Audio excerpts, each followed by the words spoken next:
Tonight, a prime-time exclusive, Macaulay Culkin. Are you sure you're not the one that's a mess here?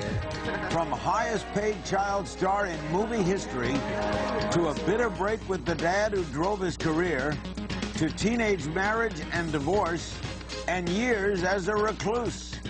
Macaulay Culkin, a rare one-on-one, a prime-time exclusive, is next on Larry King Live.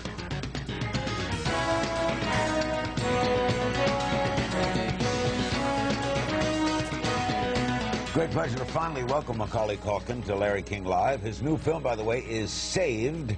It opens Friday, has already earned some amazingly good reviews. You'll be seeing clips from it. You don't do a lot of interviews, right? No, overall, I kind of try to avoid them. Because?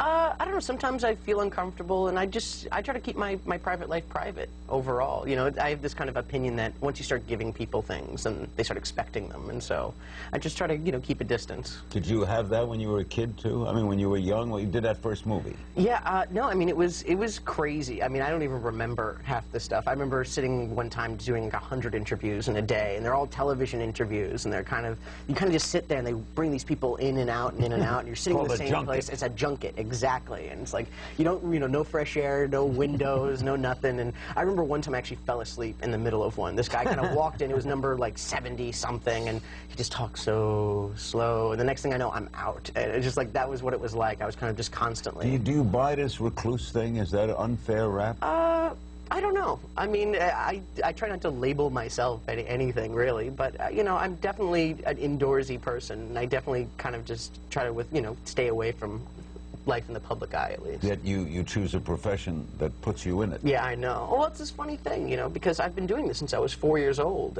you know, and it's not that I just don't know any better. It's just kind of like it oddly found me in this weird way. How does one get to be, and I've interviewed many over the years, people who got famous young, get to be a child star? I mean, did your parents take you around to auditions? I did a bit of that. You were a cute kid, and they said, you should be on. Oh, kind of. Gosh, I couldn't even talk right until I was about 6 years old or something like that. But it just kind of happened. It was just kind of one of these weird things where a friend of ours, family friend, lived around the corner. She was a stage manager at this small theater, and they were looking for a 6-year-old boy, and she knew this big family around the corner, because I'm third of 7, and so she figured she'd find someone the right age and the right gender, and then plucked me out. And I remember at some course during that audition, I ended up on the table doing my lines, standing on the table doing my lines. And did it come naturally to you? Yeah, I always enjoyed the attention that came with being on stage. I never really liked all the other kind of stuff. I didn't really like photographers hiding in the bushes. I didn't appreciate that kind of attention, but you liked it when the lights were on. I loved it. An audience. I know, and I still do. I love, you know, when the lights are on and everything like that. I almost feel more comfortable doing that than anything else in the world. How did you get Home Alone? How did I get it? It was funny because I was coming off of Uncle Buck, which was also written by John Hughes, and great movie. Oh, thank you. That was a funny movie. It was a good one. You were how old in that one? I was 8 during that one, and so and then John Candy. Yes, John Candy. You know, he was great. What a man.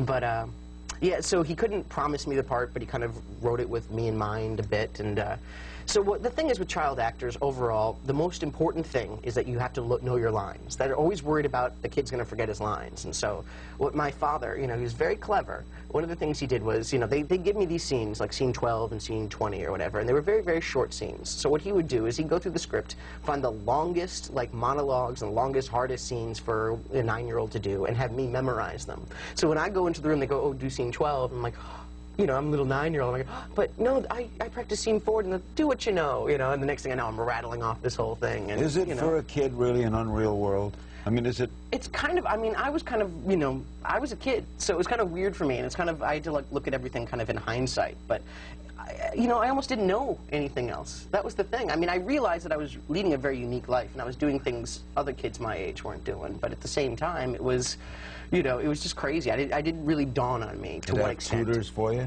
Tutors, all that stuff. I mean, I did go to school when I wasn't working, but it was still kind of difficult overall. And now, the unusual thing that happened to you that maybe never happened to other child stars, maybe Shirley Temple had it, on a fantastic hit. How did you react to that? You know, I was fine with it. I was never really one of those cocky kids. I mean, my parents were very good about not telling me how much I was getting paid, so I wouldn't run to the kids in the neighborhood and say, hey, guess what, you know. But you were like, Home Alone, you were 9. I was 9 for that one, yeah. But you knew it did well, you knew it was... I knew that, but at the same, I mean, but to me, my mentality is that all movies do that well. You know, you're in the movies, you're a movie star, and that's what happens. And, you know, that's me. I'm 9 years old. I never even really thought about it. What was it like when you went to see yourself? I kind of had a blast. I mean, it's one of these things also overall that, like, you know, you don't really like watching yourself. Like, you hear your own voice on your messaging machine, and you're like, I don't sound like that. It's the same thing. It's like, I don't look like that. I don't sound like that. But at the same time, it was fun. I mean, it was just a part of who I was. I almost, like I said, I almost didn't know any better. What happened after?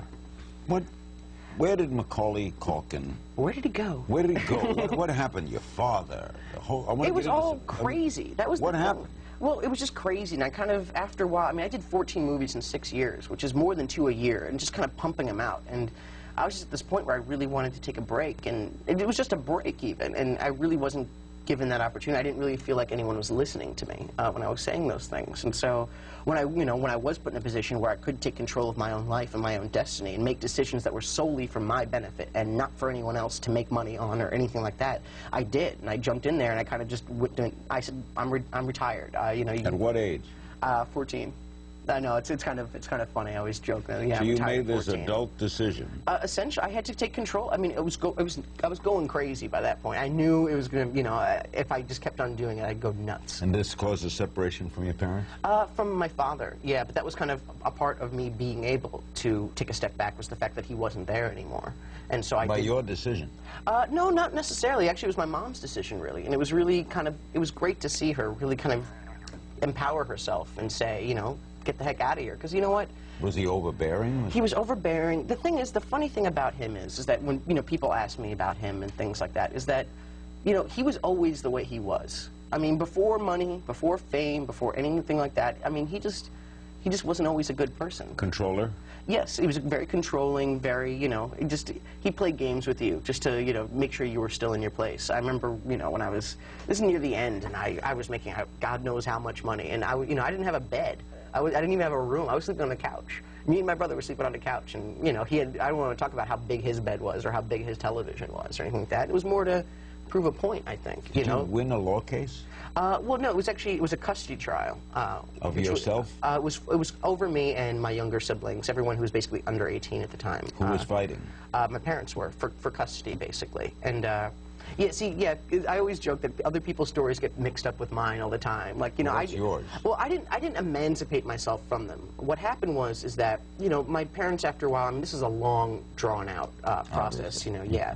And so after a while, my parents were spending all their money on lawyers' bills and things like that, and they couldn't, you know, my mother couldn't pay the rent anymore, and it was just absurd that we were going to get evicted, and, you know, I didn't even know how much money I had in the bank at that time. So what happened was that both my parents had legal guardianship over about 20% of my money, and the other 80% was in a trust that no one could touch, not even me, until I was 18 years old. And so what I did was I took both their names off of it and replaced it with an accountant friend of mine who was actually very familiar with me. At age 14? I must have been 15 maybe at the time, or 16. And are you totally estranged from your dad? Yes, I am. Don't see him, don't talk to him? No, and don't really have any desire to. It's kind of the way it is. I mean, it's unfortunate, you know, but at the same time, you know, people are like, oh, isn't it sad that you don't see your father anymore? And it's like, you know, he's the only father I knew, and he wasn't like taking us to, you know, baseball games or anything like that. Do you know where he is? Vaguely, yes, but at the same time, not, you know, I don't really want to know. As long as he's not, you know, sitting outside my door, you know, I'm fine. We'll talk about Saved. You'll be seeing clips of it. It opens Friday. Our guest is Macaulay Culkin. This is Larry King Live. Don't go away. So, how'd you end up at American Eagle? I mean, you're Jewish, right?